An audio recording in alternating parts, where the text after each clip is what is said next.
본 방송에서 제공하는 투자 정보는 투자 판단에 대한 조언입니다. 방송에서 제공하는 주식의 가치, 가격 상승 및 가격 하락에 대해서는 방송사에서 보장하지 않습니다. 네, 시청자 여러분 안녕하십니까. 마감임박 60분의 승부 시작합니다. 한수정입니다.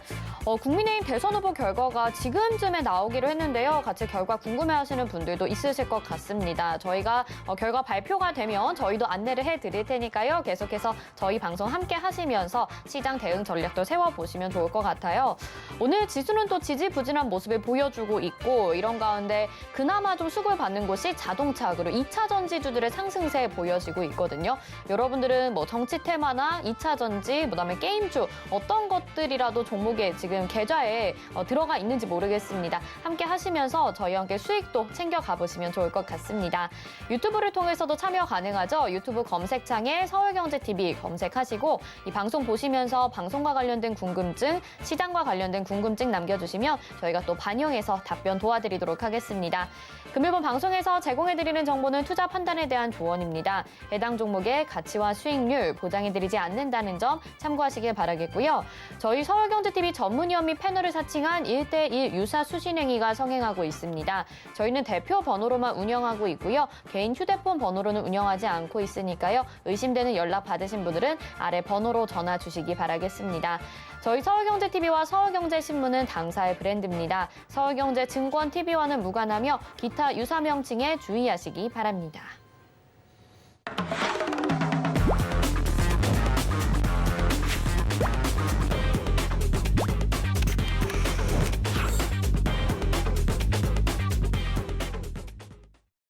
네, 첫 순서 최재원의 도전 백전백승 시간입니다. 오늘은 최재원 위원님과 1시간 동안 이런저런 이야기 많이 나눠볼 텐데요. 위원님 먼저 인사부터 드려볼게요. 어서 오세요. 네, 안녕하세요. 네, 위원님 먼저 시장 이야기부터 해보도록 하겠습니다. 여전히 저희는 고양이 손 그 장대 양봉을 기다리고 있어요. 사실 좀 답답한 흐름이 계속 이어지고 있는데 지금 시장 어떻게 보고 계신가요? 지금 시장은 계속해서 의견은 똑같습니다. 이제 다만 시청자분들께 조금 죄송한 게 이제 제가 포트를 이 삼성전자와 동국제강을 낼 때부터 사실 이 장대 양봉, 그러니까 코스피의 대세 상승의 시작을 염두에 두고 포트를 그렇게 짰습니다. 그때도 말씀드렸다시피 단기 저항 돌파, 이제 돌파 종목들, 위로 돌파하는 종목들을 좀 제외하고 아래로 눌려서 지지 라인을 테스트하고 있는 종목들 위주로 이제는 좀 나간다 이런 말씀을 좀 드리고 포트를 사실 그렇게 짰는데 이게 한 주 정도 더 횡보를 하면서 사실 이렇게 좀 나쁘게 말하면 내다버린 한 주가 돼버렸어요. 네, 다만 이제 저번 주에도 말했던 가능성 중에 두 가지 중에 하나로 이번 주에도 횡보가 나오고 다음 주에 상승이 나오던가 아니면 이번 주에 바로 상승이 나오던가였는데 이번 주 역시도 횡보를 했고요.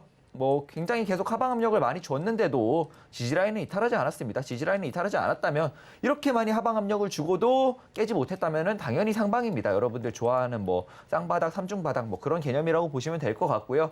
다만 이제 한 주 정도 여러분들의 시간을 조금 낭비하고 포트에 조금 마이너스를 조금이라도 담아뒀다는 점에 대해서는 조금 죄송하다고 생각을 하고요. 다만 이제 다음 주에는 전부 다 빨간불로 나올 수 있겠다. 이번 주에는 승을 못 챙긴 만큼 다음 주에도 5개, 6개 그 이상 챙길 수 있도록 좀 기대를 해봐도 좋을 것 같다. 이렇게 보고 있고요. 증시는 방금 말한 대로 여기 지지라인만 좀 시켜주고 있으니까 다음 주에는 좀 강한 상승 기대할 수 있을 것 같고 대표적으로 삼성전자, 하이닉스 차트 좋죠. 네. 안 그래도 시장이 좀 지지부진한데 많이 하락은 안 했어요. 많이 하락은 안 하고 있는데 그 와중에 대형주들이 또 수급을 가져가니까 좀 종목들이 많이 힘든 것 같고 다음 주에는 이제 양봉이 나오면서 대형주들이 수급을 가져가면은 이제 같은 테마에 있는 종목들도 다 같이 따라 올라가는 그런 좀 전반적인 대세 상승이 나올 수 있으니까 한 주는 좀 고생하셨지만 다음 주부터는 좀 행복할 일만 남았다 이렇게 정리할 수 있을 것 같습니다. 네, 다음 주에는 그래도 회복하는 모습 보여줄 것이다라고 보고 있고 사실 지금도 계속 다지는 구간인 것 같습니다. 저점에 그래서 너무 실망하지 않으셔도 될 것 같아요. 자, 그리고 이제 FOMC 회의가 이번 주에 있었죠. 여기에서 테이퍼링은 이제 시작하겠다라고 이야기를 했는데 금리 인상은 아직 거기에 대해서 얘기를 하지 않았거든요. 근데 국내에서는 또 금리 인상을 11월 달에 다시 한번 하겠다라고 발표를 하기도 했었거든요. 좀 유력한 상황인데 앞으로 시장 전망은 또 어떻게 보시나요? 일단 우리나라 같은 경우는 금리 인상을 한 차례 정도 더 할 것 같아요. 한 50bp에서 100bp 정도 하지 않을까 싶고 사실 우리나라뿐만이 아니라 이머징 국가들이 조금 많이 이 인플레이션에 대한 우려를 느끼고 있죠. 우리나라뿐만이 아니라 호주 같은 경우도 말씀드렸다시피 호주 중앙은행이 뭐 2024년 해야 돼야 뭐 금리 인상 할 거야 이렇게 말을 하다가 갑자기 배신을 하고 얼마 전에 양적 완화를 그만두겠다, 양적 완화 폐지하겠다 이런 말을 하면서 금리 인상의 가능성까지 언급을 했습니다.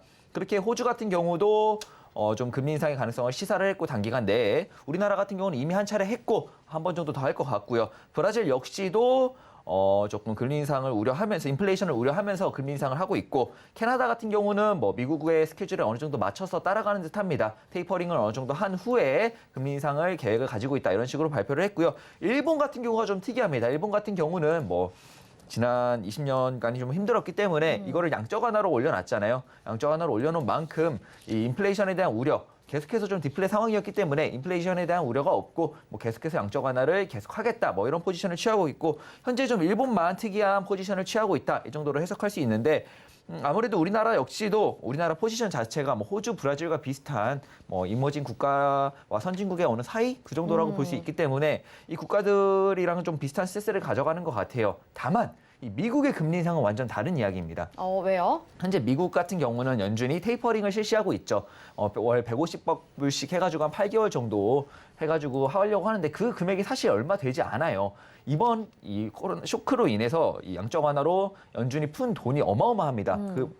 그게 어느 정도냐면 미국의 현재 부채가 3경입니다. 경. 3경. 정말 터무니없는 금액인데 이게 미국도 하고 보니까 이렇게 된 거지 이게 될 건가 몰라요. 이게 경제라는 게 참 어려운 게 저도 경제 전공인데 어렵습니다. 이게 이 통화 정책 자체가 미국도 이게 될 줄 몰랐던 겁니다. 다만 계속해서 우리는 달러를 찍는 나라니까 계속해서 빚을 져도 이 빚을 굳이 갚아야 돼? 뭐 현재 이런 포지션입니다. 왜 우리가 굳이 이 빚을 갚아야 되나? 안 갚아도 될 것 같은데 이렇게 고민하고 있는 상황이고 현재 미국의 포지션이 굉장히 어려운 상황인데 일단은 우리가 중요한 거는 이 테이퍼링과 금리 인상 그리고 이를 통해서 증시가 하락할 것인가 이게 중요한 거잖아요. 우리가 모두가 걱정하는 하락장 이걸 걱정하고 있는 건데 일단은 이 연준의 포지션, 이 연준 의장의 포지션을 딱 알아보자면 지난 잭슨 홀 미팅에서 테이퍼링과 금리 인상을 아예 별개로 놨습니다. 테이퍼링 후에 이 테이퍼링이 끝난 후에 금리 인상을 할 가능성이 있다 이렇게 이야기를 했고요. 네. 현재 단기간에는 이 짧은 시일 안에는 금리 인상을 할 의지가 없다라고 말을 하면서 미국 증시는 정말 계속해서 오르죠.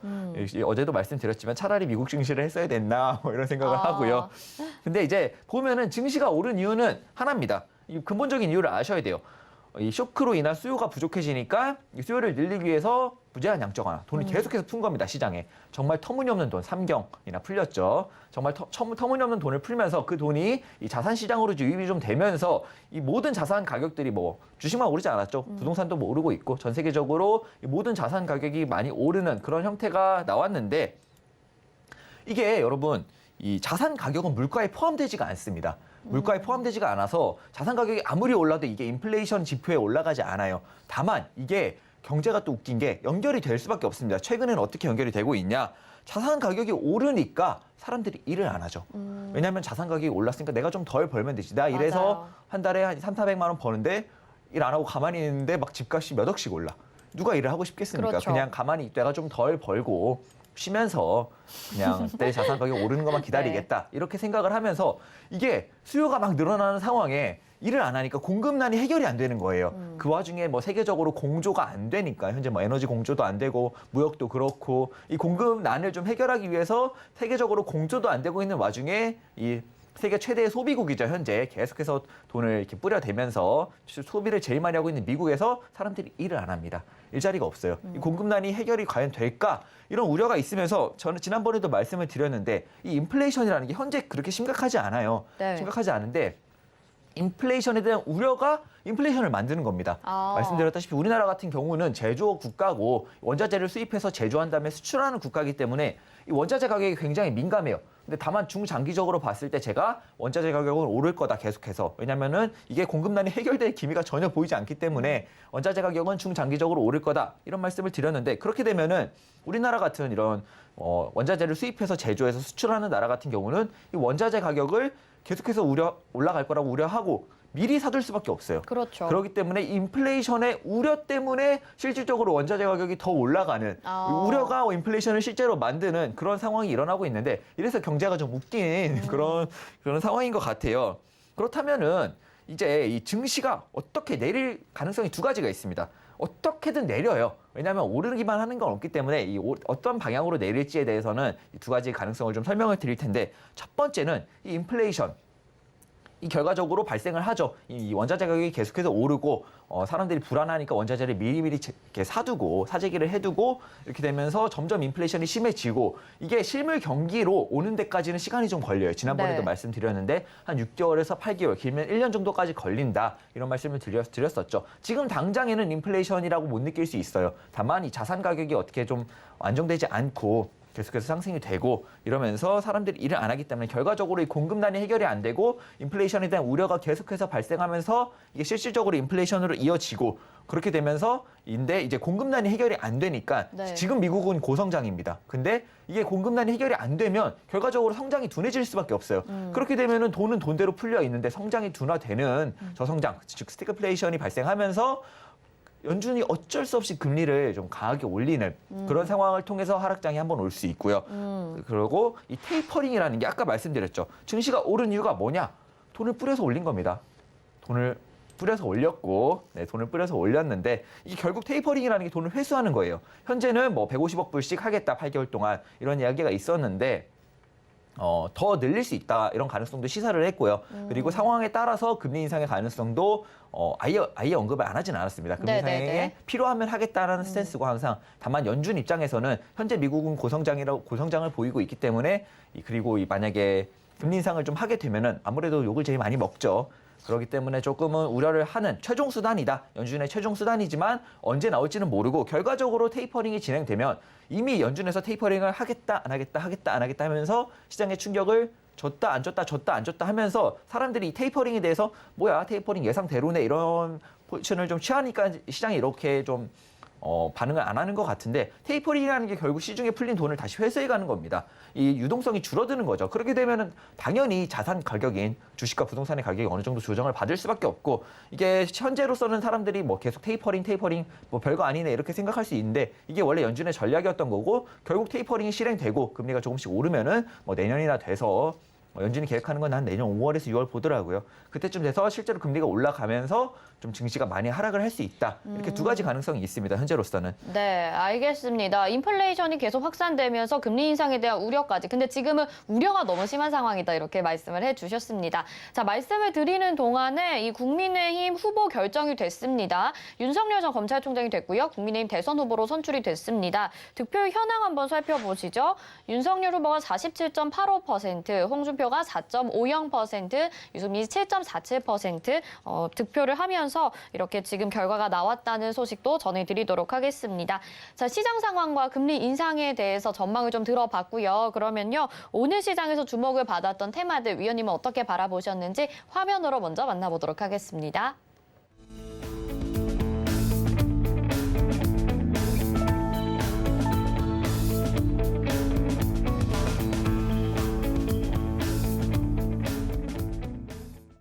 네, 오늘 테마는요, 물류 대란과 그다음에 대선 관련주 이렇게 가지고 나오셨습니다. 지금 바로 이야기가 나왔기 때문에 대선 관련주 테마로 가볼게요. 위원님, 뭐 결과 나오니까 굉장히 좀 지금 반응이 또 기다리셨던 반응인 것 같은데 이야기를 좀 들어볼게요.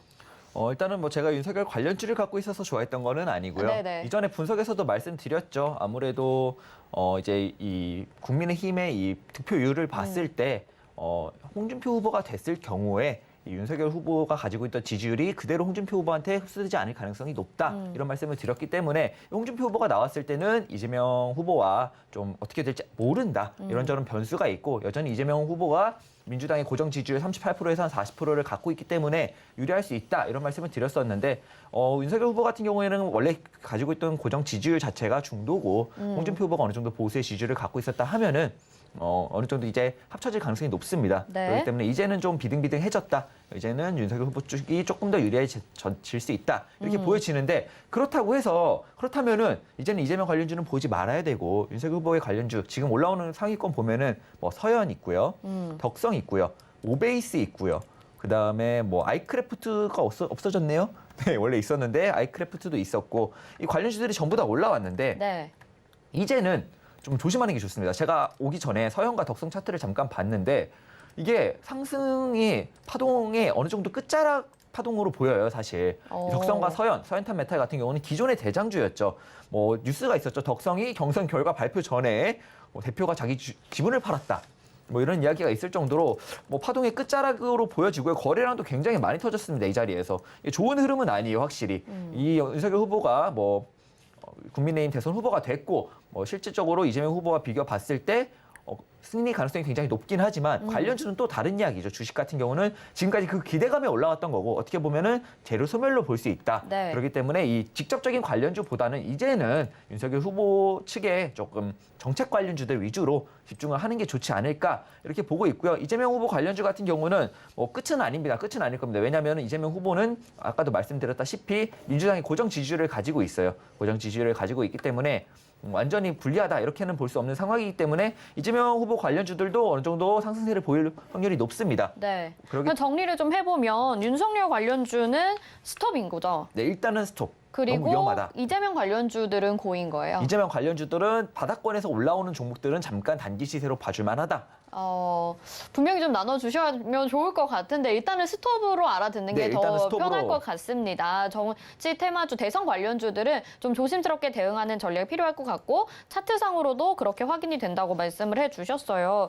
그러면 뭐 더 들어볼 만한 내용들이 있을까요? 종목별로 좀 조심스럽게 대응하자라는 내용? 일단은 아까도 말씀드렸던 기존의 대장이었던 뭐 덕성, 서현탄 메탈 같은 경우는 봤을 때 파동의 끝으로 보여요. 덕성 같은 경우도 오늘 좋은 소식인데 재료 소멸이죠. 이런 게 바로 재료 소멸입니다. 아주 거래량이랑 같이 차트가 폭등을 했던 걸 말씀하시는 폭등을 건가요? 한 다음에 지금 후보가 당선이 됐는데 네. 내리고 있죠. 아. 이게 내리고 있는 겁니다. 네, 지금 네, 네. 무서운 속도로 내리고 있는데 이거 무슨 이게 차트인가? 재료 소멸이네요. 네, 재료 소멸로 당선되자마자 지금 숨도 안 쉬고 내리고 있는데 이게 재료 소멸로 보여지고 아까부터 올라갈 때부터 향했어요. 이게 파동의 끝자락 느낌이 좀 난다. 봤더니 뉴스를 확인해 보니까 대표가 자기 지분을 팔았죠. 이만큼 기존의 대장주들은 뭐 재료 소멸의 가능성이 좀 높아 보이고 서현 같은 경우도 서현은 그나마 좀 차트가 나은데 여전히 이거에 대한 재료 소멸에 대한 이슈를 벗어날 수가 없다. 저항 구간을 돌파한 것도 아니고 살짝 시도를 하다가 밀리는 모습이기 때문에 이런 아까 말씀드렸던 서현, 덕성 같은 종목들은 좀 조심하고 이제 앞으로 어떤 정책들을 가지고 오는지가 또 굉장히 중요하겠는데 네. 아무래도 기본적으로 뭐 탄소 중립이나 뭐 이런 부분에 있어서 관련주들 그리고 주택 공급 관련주들 뭐 그렇게 된다면 또 건설 관련주들 이런 관련주들 정책 관련주들 같은 경우는 계속해서 고를 봐도 좋지만 기존에 뭐 그냥 누구 아는 사이, 지인 이런 관련주들은 이제는 조심하는 게 맞다. 이제는 네. 스톱하는 게 맞다. 이렇게 정리할 수 있을 것 같습니다.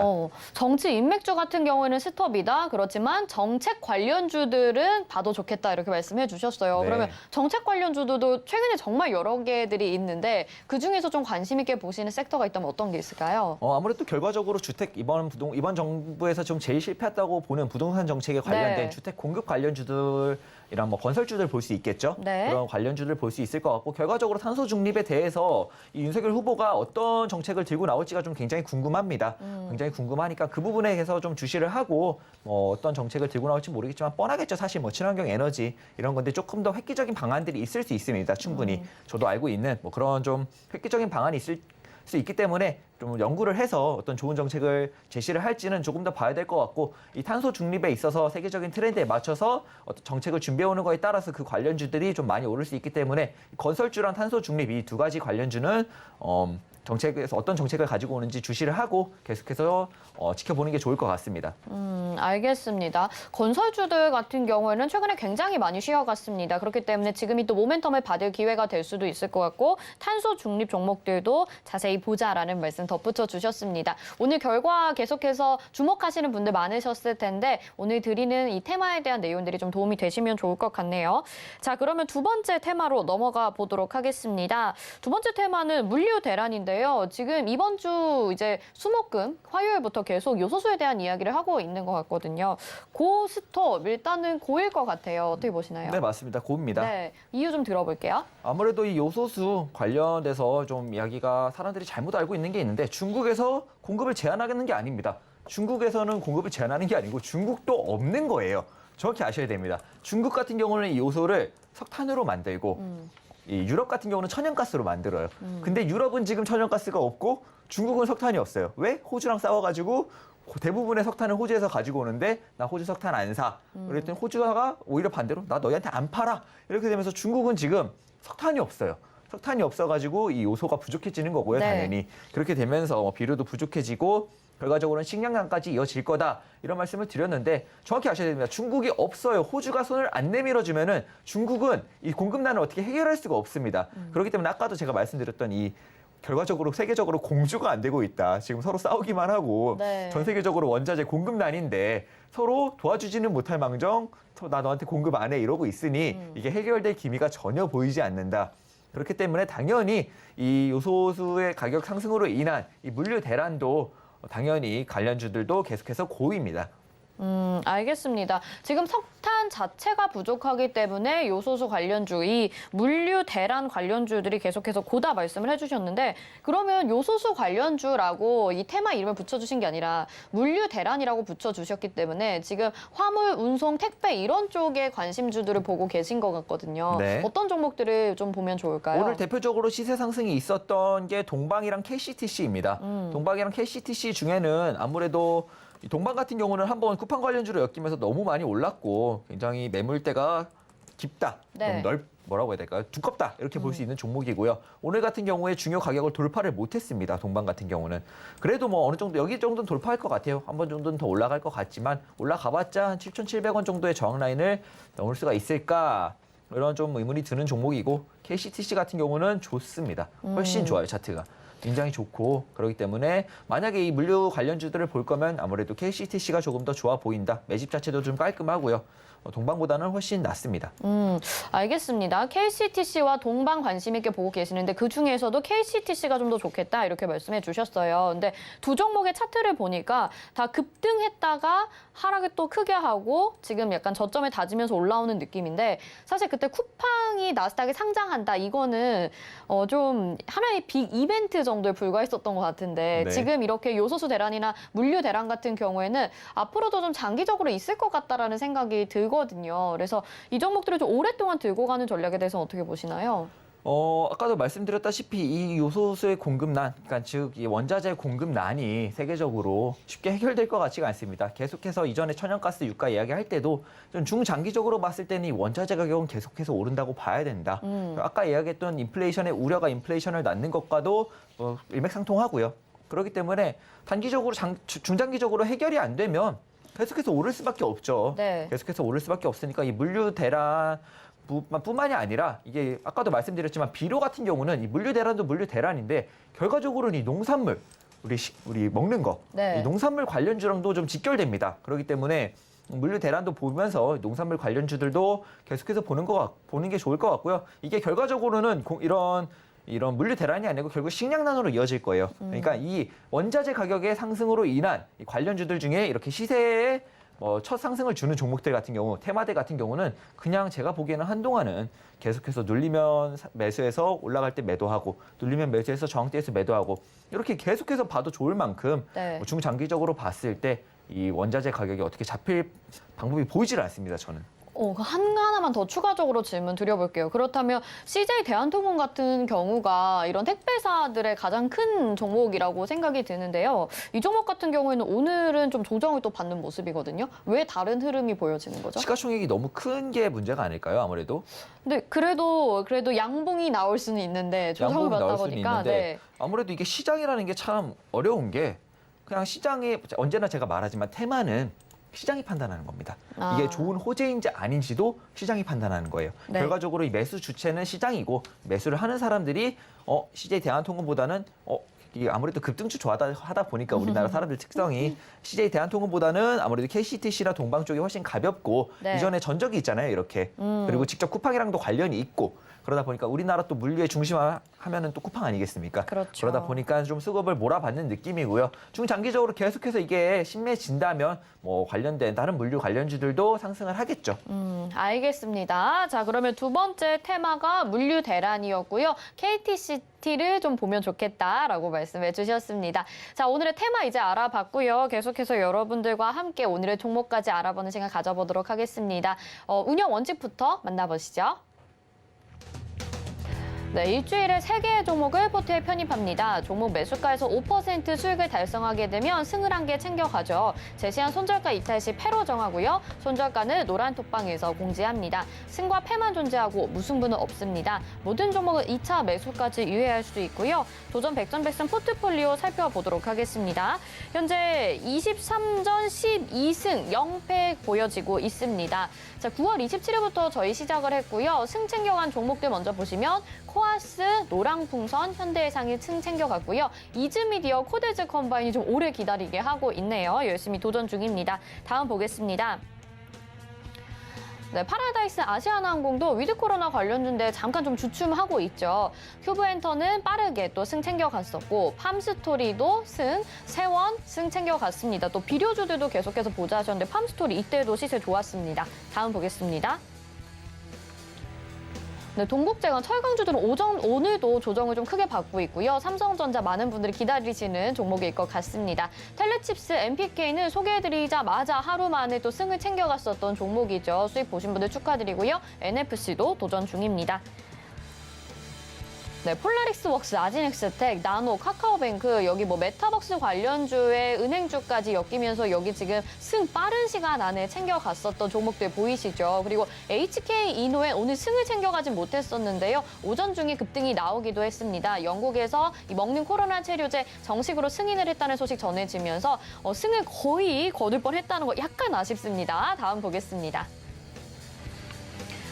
네, 유로 에이테크 솔루션 위지트 지금 현재 도전 중이고요. 이렇게 해서 23전 12승을 기록하고 있습니다. 자, 도전 백전백승 그럼 오늘의 종목 확인해 보도록 하겠습니다. 오늘 메타버스 게임 관련주로 YJM 게임즈 가지고 나오셨네요.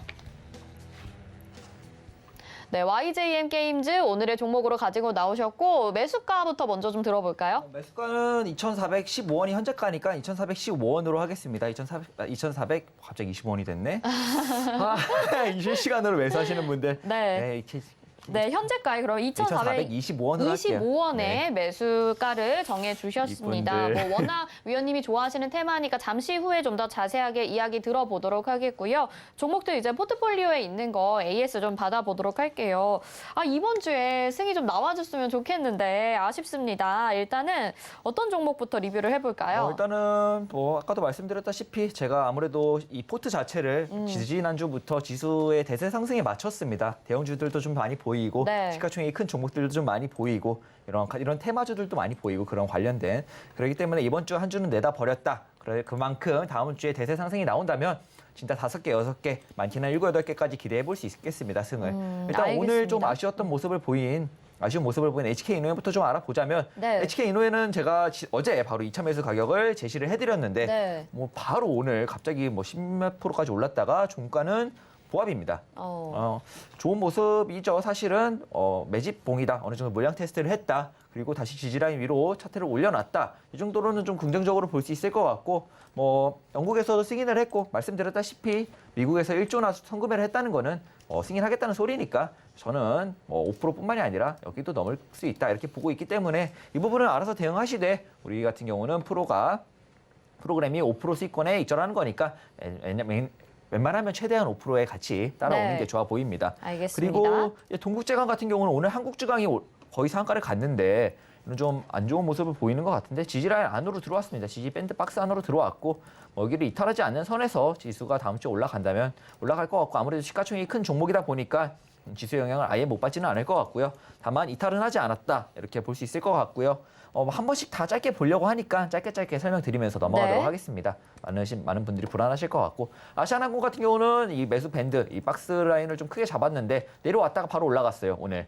그렇기 때문에 다음 주에는 좀 기대를 해볼 수 있지 않을까 드디어 밴드 안에 들어왔다가 양봉으로 다시 말아 올리면서 마감을 해주고 있기 때문에 다음 주에는 좀 기대가 될 것 같다 이렇게 볼 수 있을 것 같고 NFC 같은 경우는 뭐 지지라인 잘 유지해주고 있습니다. 거의 좀 큰 지지라인은 잘 유지해주고 있기 때문에 이탈하지 않았다, 올라갈 거다 이렇게 정리할 수 있을 것 같고 네. 위지트 같은 경우는 제가 노란 톡방에서 다시 매수를 하자, 매도했던 물량을 다시 재매수를 하자 이렇게 말씀을 드렸고 한 1,525원인가 15원인가에 다시 한번 매수를 했기 때문에 이대로 지지라인 밟고 나서 올라갈 것 같습니다. 비트코인이 하방 압력을 어느 정도 끝내고 다시 한번 7만 불, 7만 2천 불 정도까지 먼저 올라갈 것 같기 때문에 매수 시그널을 드렸고요. 관련주 보시는 분들도 좋게 보셔도 좋을 것 같습니다. 알겠습니다. 그리고 마지막으로 에이테크 솔루션 살짝 요 지지라인 부근에서 왔다 갔다 하고 있는데 결과적으로 삼성전자 관련주이기도 하고 지수가 오르면 같이 오를 종목이라서 다음 주 정도에는 승 챙겨갈 수 있지 않을까 이렇게 볼 수 있을 것 같습니다.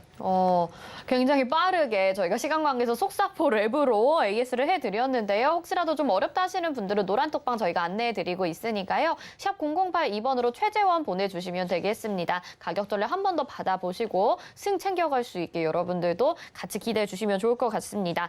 자, 오늘의 도전 종목 확인을 해보니까요. 위원님이 너무 좋아하시는 테마예요. 메타버스 게임이고 YJM 게임들을 가지고 나오셨거든요. 근데 메타버스 테마를 받고 지금은 오히려 좀 하락을 하고 있는 구간에서 종목을 소개해 주셨어요. 제가 기다리고 있었어요. 사실 액토즈 소프트를 가지고 오려고 하다가 액토즈 소프트는 위메이드와 조금 소송 이슈가 있어가지고 약간의 악재가 있을 수 있어서 제외를 했고요. 원래 넵튠 이야기했었고 액토즈 소프트 이야기했었고 YJM 네. 게임즈 보고 있었는데 넵튠 같은 경우는 계속해서 좀 강한 상승세 보여주고 있고 네. 그렇기 때문에 그나마 좀 좋은 자리에 온 그리고 이 액토즈도 좋은 자리인데 좀 이슈가 없는 YJM 게임즈를 골랐고요. YJM 게임즈가 위메이드라 펄어비스를 보고 우리도 메타버스 이제 드디어 이 두 번째 주자로 나서려고 준비를 했고 그거에 대한 사업에 관련된 발표를 좀 했죠. 그렇기 때문에 메타버스 게임 관련주 지금 현재 시장에서 제일 대세라고 볼 수 있는 테마에 편입을 했고요. 현재 굉장히 좋은 차트 흐름 보여주고 있습니다. 돌파 후에 저항 구간에서 거래량 없이 조정 충분히 받았기 때문에 굉장히 좀 강한 시세 상승 보여줄 수 있을 것 같고요. 5%뿐만이 아니라 아시다시피 큐브엔터 이런 거 보시면 아시죠? 정말 밑도 끝도 없이 오르는 경우도 있기 때문에 매도 같은 부분은 5%의 정리를 하긴 하지만 조금 더 나는 시대에 여유가 있다 하시는 분들은 조금씩 더 보셔도 좋은 종목인 것 같습니다. 알겠습니다. 그리고 찾아보니까 지금 YJM 게임즈는 그냥 메타버스 게임이 아니라 이거를 환경 활성화를 위한 메타버스 프로젝트를 추진한다고 하더라고요. 혹시 이에 대해서 좀 알고 계신 게 있을까요, 위원님? 알고 있는 건 없습니다. 네. 알고 있는 건 없고 이제 다만 테마 자체가 말씀드렸다시피 메타버스와 이 게임 연합된 NFT를 통해서 결국 연합된 그리고 이 메타버스라는 게 결국에는 단기적으로 봤을 때는 컨텐츠 현재는 이제 로블록스 같이 우리가 직접 체험할 수 있는 이런 컨텐츠 위주이기 때문에 아무래도 현재는 게임 쪽에서 조금 더 영향을 많이 받고 있지 않나 조금 더 호재가 많이 겹치고 있지 않나 엔터주도 있기는 한데요. 엔터주 같은 경우는 이전에 큐브엔터 들고 왔었는데 굉장히 많이 오르고 있고 지금 와서 이 시세를 따라가기에는 조금 리스크가 있기 때문에 현재는 게임 쪽으로 집중하는 게 좋을 것 같고요. 위메이드 오늘 아침에 잠깐 아침 방송에서 상담을 했었는데 분석을 했었는데 위메이드 같은 경우는 여기서 했었나요? 아마 그쯤에서 했었던 것 어제 같아요. 여기서 했었던 것 네. 같은데 내려오더라도 지지라인 밟고 다시 올라갈 것 같다 이렇게 정리를 해드렸고 이 거래량이 위로 터졌으면은 고점을 의심해볼 만했는데 아래로 터지면서 한 번 더 올라갈 여지를 남겼다 이런 말씀을 드렸기 때문에 이게 올라가면은 결과적으로 넵튠 이런 YJ 게임즈, 액토즈 소프트 이런 메타버스 게임 관련주들이 같이 따라 올라갈 겁니다. 카카오 네. 게임즈 역시도 굉장히 좋은 모습 보이고 있기 때문에 좋을 것 같아요. 네, 문제 없이 YJ 게임즈도 크게 시세 상승 보일 수 있을 것 같습니다. 알겠습니다. YJM 게임즈 좋게 보고 계신 것 같고 어쨌든 게임주다 보니까 메타버스 테마와 엮이면서 메타버스 게임 그리고 거기에 NFT 이슈까지 받을 수 있는 종목이다 말씀을 하셨습니다. 근데 아무래도 좀 신경이 쓰이는 게 다른 이 메타버스 게임주들보다는 시세 분출이 좀 강하지 않은 것 같다라는 게 좀 마음에 걸리는 부분인 것 같긴 해요. 혹시 이러다가 잠시 주춤하는 거 아닌가라는 생각도 드는데 어떤 부분에서 좀 확신을 가져보면 좋을까요? 지지라인의 하단에 상단에 거의 다 왔다 이 정도로 볼 수 있을 것 같고 사실 차트상은 저는 차트로 먼저 봅니다. 쭉 네. 테마들을 뽑아놓고 차트상에 좋은 매수가가 온 종목들을 먼저 드리는데 이 종목 같은 경우도 역시 지지라인을 밟으려고 내려왔고 넵튠은 아직 안 밟았어요. 조금 더 내려올 것 같고 넵튠 같은 경우는 여기까지 내려오면 받을 만한데 이게 현재 안 내려왔기 때문에 한 번 정도 더 내려올 때 이게 제가 방송을 안 하고 있을 것 같기 때문에 안 들고 왔습니다. 넵튠 같은 경우는 드리려면은 매수가를 조금 더 낮춰서 드려야 되는데 지난번처럼 또 안 주고 가면 그거대로 스트레스라서 네네네. 지금 확실하게 좀 조정을 받은 이게 같은 테마여도 움직임이 다 제각각이에요. 이 세력마다 가지고 있는 자본도 다르고 운영 차트를 그리는 사람도 다르기 때문에 좀 달라질 수 있고 그렇지만 결과적으로 대세 테마에 편승을 했고 올라가려는 의지가 차트에서 정확히 보이기 때문에 올라갈 겁니다. 굉장히 많이. 네, 알겠습니다. 자, 오늘의 종목은요, YJM 게임즈였습니다. 자세한 가격 전략과 또 실시간으로 소통해보고 싶으신 분들은요, 샵 0082번으로 최재원 이렇게 보내주시면 저희가 노란 톡방 들어오실 수 있게 안내해드리도록 하겠습니다. 저희는 이어서 마감 예상 체결지수 확인하겠습니다. 네, 코스피 지수 보겠습니다. 오늘 0.54% 하락하는 구간이고요. 2,967.05포인트 거래가 되고 있습니다. 분봉상의 흐름 체크해 보시죠. 오늘 장 중에요. 최고치가 장 초입니다. 3,003포인트로 출발을 했었는데요. 역시나 오전 중에 저점 기록을 했습니다. 2,953포인트가 저점이고요. 이후에 계속 보합권이 등락을 오가면서 지금까지도 2,967포인트 정도의 거래가 되고 있는 상황입니다. 수급 상황 체크해 보시죠. 오늘 개인들만이 매수를 해주고요. 장중에 외국인들의 매수세가 조금은 들어왔습니다만 다시 매도로 전환이 됐습니다. 기관이 4,050억 원, 외국인이 169억 원 매도 우위 보이고 있습니다. 다음 수급 상황, 시가총액 상위 종목 1위부터 5위까지 살펴보시죠. 삼성전자와 SK하이닉스, 미국 시장의 필라델피아 반도체 지수가 급등했음에도 불구하고 삼성전자 오늘 0.28% 빠지고요. SK하이닉스만이 0.47% 강한 흐름 보여주고 있습니다. 네이버와 카카오도 오늘 부진한데요. 네이버가 0.85%, 카카오가 1.54% 하락을 하고 있죠. 삼성바이오로직스 역시 0.58% 하락하고 있습니다. 6위부터 10위 확인해 보시죠. 네, 여기 혼조세 나타내고 있고요. LG화학이 0.89%, 삼성전자 우선주가 0.75% 하락하는 반면에 오늘 자동차주들은 그래도 강한 흐름을 이어받았습니다. 현대차가 오늘 보합권에 마칠 것으로 예상이 되고요. 기아는 1.15% 현재 상승 구간입니다. 코스닥 시장으로 가보시죠. 네, 코스닥은 지금 딱 1,000포인트에서 거래가 되고 있습니다. 1,086포인트, 그다음에 0.06% 하락으로 약보합권 보여주고 있고요. 분봉상 흐름 체크해 보도록 하겠습니다. 그래도 장중에 좀 양호한 흐름을 보여줬던 코스닥인데요. 빨간불을 켜기도 했었지만 지금은 보합권에서 딱 움직이고 있는 모습 볼 수가 있습니다. 수급 상황 체크를 해보도록 하겠습니다. 기관과 외국인의 양 매수세가 코스닥 시장에서 들어와 주면서 그나마 코스피보다는 강한 흐름을 보여주고요. 개인들이 1,378억 원 매도 우위, 기관이 499억 원, 외국인이 823억 원을 매수하고 있습니다. 코스닥 시가총액 상위 종목 1위부터 5위까지 확인해 보시죠. 역시 코스닥 상위 종목들은 좋습니다. 지금 다 빨간불 켜고 있고요. 오늘 에코프로비엠이 목표가가 증권사에서 한 80만 원, 90만 원까지 나오더라고요. 9.11% 상승하면서 49만 7,500원에 거래가 되고 있습니다. 카카오게임즈가 오늘 게임주의 강세 이어받으면서 7.02% 상승이고요. 9만 7,600원에 거래가 되고 있습니다. LNF도 2차전지 주로 관련주 따라가고 있죠. 1.85% 상승이고요. 펄어비스도 6.30%로 그동안 쉬어갔던 흐름을 만회를 하고 있습니다. 6위부터 10위 확인해 보겠습니다. 위메이드는 그동안에 급격히 상승했던 피로감으로 오늘 1.20% 하락, 다소 쉬어가고 있고요. HLB는 3.41% 강세 보여지고 있습니다. 셀트리온 제약이 0.59%, SK머티리얼즈가 1.20% 하락이고요. CJENM은 0.48% 상승합니다.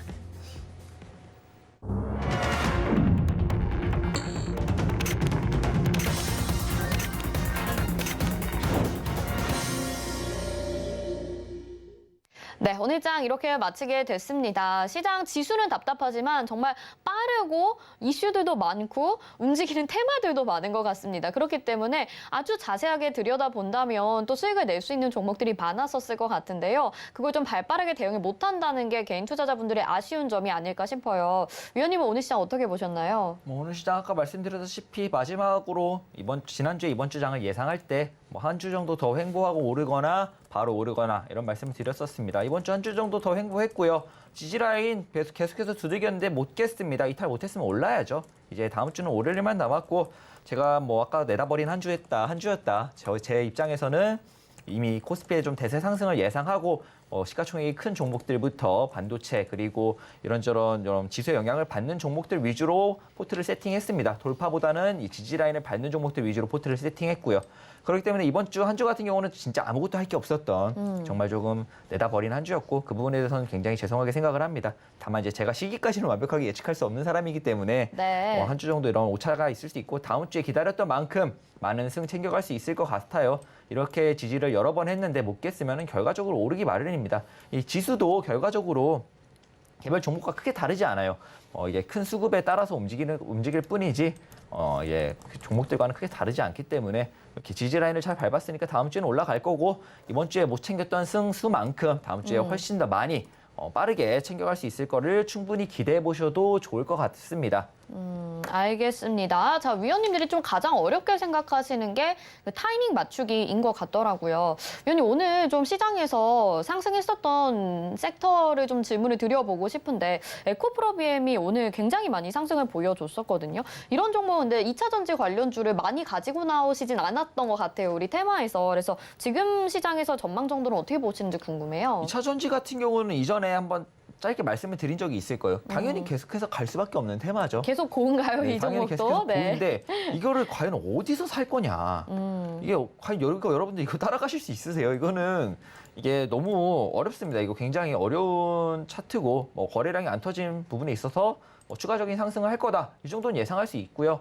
만약에 뭐 따라간다면 저라면은 한 46만 원 정도까지 내려왔을 때는 매수를 할 것 같아요. 2차 전지 관련주들이 대장도 굉장히 명확하고 우리 시장에서 어떻게 보면 쉬운데 이게 막상 따라가려면 제 개인 매매면 따라가겠는데 이게 또 방송이고 이런저런 변수가 있는 방송이기 때문에 이게 쉽게 이런 방송에서는 이 추천드리기가 어려운 테마고 종목이다. 다만 당연히 고죠. 이거 개별적인 매매로 따라가기에는 이렇게 쉬운 테마가 없습니다. 좀 늘려줄 때 매수를 하면 좋을 것 같고 에코프로비엠뿐만이 아니라 뭐 코스모화, 코스모 이런 관련주들도 조금 늘리고 있다면 계속해서 보기 좋은 뭐 좀 에코프로가 당연히 대장인데 2차 전지 같은 경우는 계속해서 볼 수밖에 없는 테마이기 때문에 조금 늘려주는 종목들 위주로 보는 것도 지금 타이밍에서 지수가 올라갈 때는 당연히 2차 전지도 갑니다. 네. 2차 전지 테마가 그렇게 안 커요, 생각보다. 종목도 시가총액도 막 엄청 크지도 않고. 네. 그렇기 때문에 올라갈 때는 또 강하게 올라갈 거기 때문에 에코프로가 이렇게 상승했을 때 조금 조정을 받고 있는 2차 전지 관련주들을 좀 찾아서 보면 좋겠다. 이렇게 마무리하고 아마 그러면 다음 주쯤에 제가 종목을 하나 들고 올 때 2차 전지 관련주로 한번 들고 와보도록 하겠습니다. 네, 알겠습니다. 또 이렇게 좋은 약속까지 해주셨습니다. 자, 지금 그러면요. 2차 전지 관련주들은 좋은데 종목이 너무 많이 올랐기 때문에 잡기가 부담스럽다 말씀하셨는데 이 완성차들도 오늘 좀 강한 흐름을 보여주긴 했어요. 장 초보단 아니지만 장 초에는 또 갭을 살짝 띄우면서 출발하기도 했었거든요. 현대차나 기아, 지금 흐름 어떻게 보시는지 궁금해요. 기아 같은 경우는 제가 어젯밤에 주유소 3부에서 상담을 했었던 종목 같은데 올라갈 거다, 올라갈 것 같다 이런 얘기를 드렸는데 갑자기 오늘 또 상승을 보여주었네요. 완성차 같은 경우에는 사실 어렵습니다. 굉장히 어렵다고 저는 생각을 하고 예상이 쉽지 않은 테마다 그렇게 보여지고요.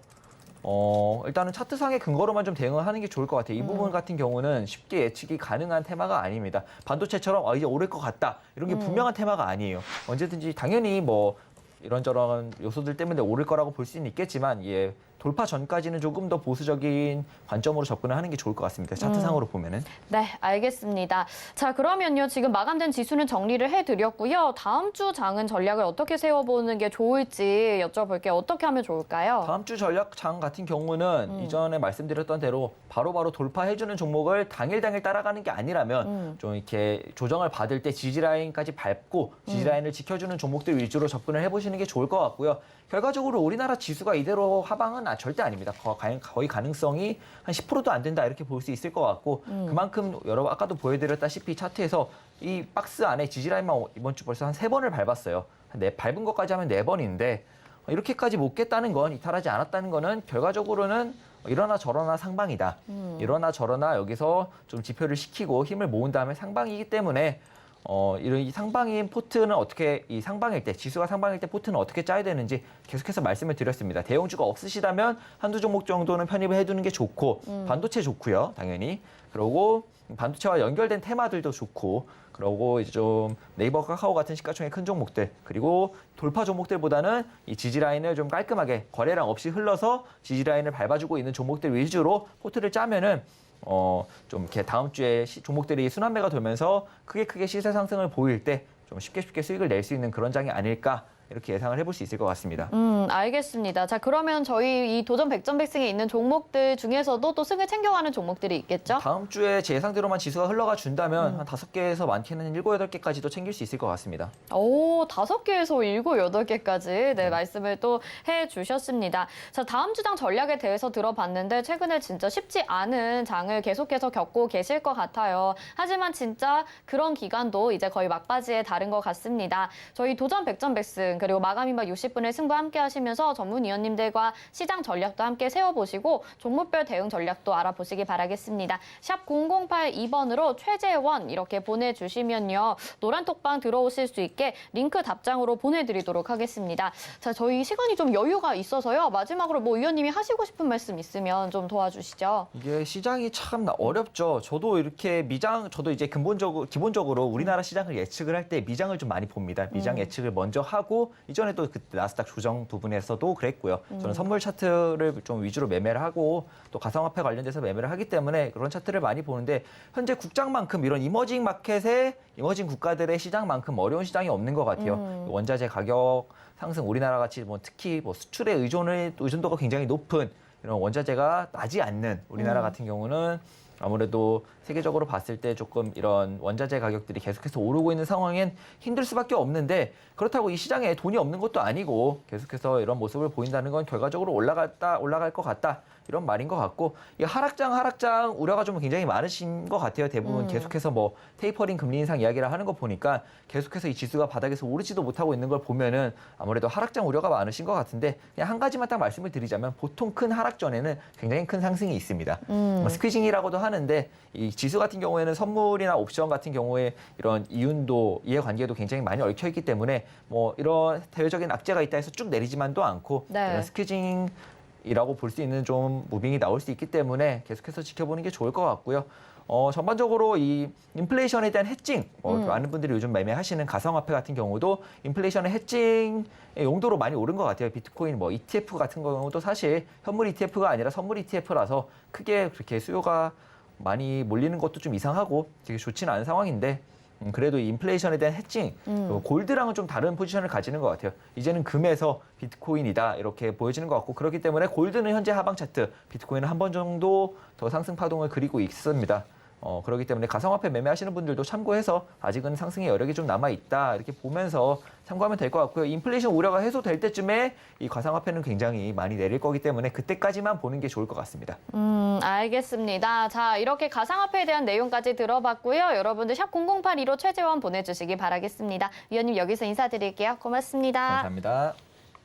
네, 마감인박 60분의 승부 저희가 준비한 소식 여기까지입니다. 본 방송에서 제공해드린 정보는 투자 판단에 대한 조언입니다. 해당 종목의 가치와 수익률 보장해드리지 않는다는 점 참고하시길 바라겠습니다. 또 저희 서울경제TV 전문위원 및 패널을 사칭한 1대1 유사 수신행위가 성행하고 있습니다. 저희는 대표 번호로만 운영하고 있고요. 개인 휴대폰 번호로는 운영하지 않고 있으니까요. 혹시라도 의심되는 연락 받으셨다면 아래 대표 번호로 전화 주시면 되겠습니다. 또 서울경제TV와 서울경제신문은 당사의 브랜드입니다. 서울경제증권TV와는 무관하며 기타 유사 명칭에 주의하시기 바랍니다. 마감인박 60분의 승부 여기서 마치겠습니다. 시청해주신 여러분 고맙습니다.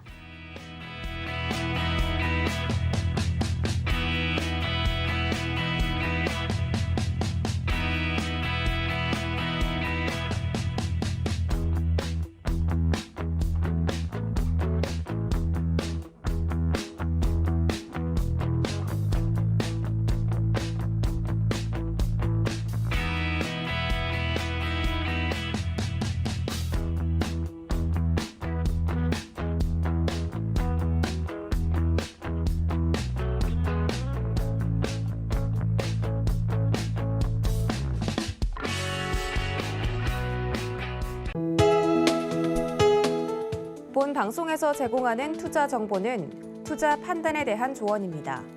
방송에서 제공하는 주식의 가치, 가격 상승 및 가격 하락에 대해서는 방송사에서 보장하지 않습니다.